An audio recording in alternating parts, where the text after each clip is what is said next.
চাইলে আপনারাও এত সুন্দর একটা কেক রাইস কুকারে তৈরি করে নিতে পারবেন, তাও আবার খুবই সহজে। তো চলেন শুরু থেকেই দেখাই এই কেকটা আমি কিভাবে বানাবো। প্রথমে এখানে আমি 3টা ডিম নিয়ে নিয়েছি, আর ডিম থেকে আমি কুসুমগুলো একে একে আলাদা করে নেব। কুসুমগুলো আলাদা করে এক সাইডে আমি আর একটা বাটিতে রেখে দেব। তারপরে আমি ডিমের সাদা অংশটা ব্লেন্ডারে দিয়ে দেব ও দিয়ে দেব 1 কাপ পরিমাণ চিনি। আর তারপরে এগুলো আমি ব্লেন্ডারে একটু মিক্স করে নেব। প্রায় 3-4 মিনিট আমি এভাবে মিক্স করব।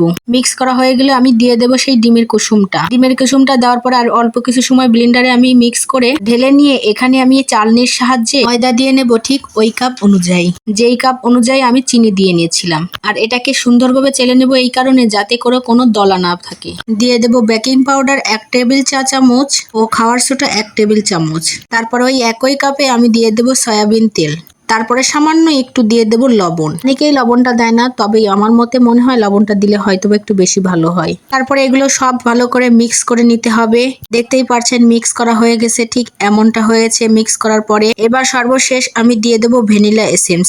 এখানে দেখতেই পাচ্ছেন এটা কিন্তু ভ্যানিলা এসেন্স। আর ভ্যানিলা এসেন্সটা দেওয়ার কারণে কিন্তু ডিম থেকে যে কাঁচা গন্ধটা থাকবে সেটা কিন্তু আর বের হবে না। আর এটা দেওয়ার পরে আরেকটু ভালো করে মিক্স করে এক সাইডে সরিয়ে নিলাম। তারপরে আমি যে প্যানটাতে কেকটা বানাবো সেই প্যানটাতে সামান্য কিছুটা তেল ব্রাশ করে দিব। এখানে সয়াবিন তেল দিয়েছি আমি। তারপরে দিয়ে দেবো একটা কাগজ, সেটাতেও কিন্তু একটু তেল ব্রাশ করে নিতে হবে। দুই পাশে এপুট টিপুট দুই পাশে একটু তেল ব্রাশ করে নেব আমি। তারপরে আমার মিশ্রণটা এর ভিতরে ঢেলে দেব। ঢালা হয়ে গেলে আমি তারপরে এই প্যানটা একটু ঝাঁকিয়ে নিব, যাতে করে এর ভিতরে যদি কোনো বাতাস থাকে সেটা বেরিয়ে আসবে, না হলে কিন্তু ওর ভিতরে ফাঁকা ফাঁকা থেকে যাবে। আর তারপরে আমি এটাকে রাইস কুকারে বসিয়ে দেব। রাইস কুকারে দিয়েছিলাম একটু ভিতরে পানি। পানিটা গরম হওয়ার পরে যে রাইস কুকারের চালনিগুলো আছে সেই চালনির উপরেই কিন্তু আমি বসিয়ে দেব।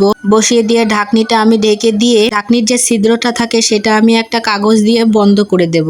আর ঠিক এভাবে 40 মিনিট জাল করার পরে তারপরে আমি চেক করে নেব একটা শলার মাধ্যমে। ঠিক এভাবে দেখবো একটা শলা ঢুকিয়ে, শলাটার গায়ে যদি মিশ্রণটা না মাখে তাহলে বুঝতে পারবেন আপনার কেকটা তৈরি হয়ে গেছে। আর আমি এবার এটা নামিয়ে ফেলেছি। ছুরির সাহায্যে আমি এটা বের করে নেব। 10 মিনিটের মতো আমি ঠান্ডা করে নিয়েছি। তারপরে আপনাদের আমি ঢেলে দেখাচ্ছি। দেখতেই পাচ্ছেন নিচের দিকে কিন্তু কোনো রকম কাঁচা নেই, খুব সহজেই কিন্তু উঠে আসছে, কারণ এটা হয়ে গেছে তার জন্য। এবার আমি আপনাদেরকে ভেতরটা একটু কেটে দেখাবো এটা কতটা পারফেক্ট হয়েছে।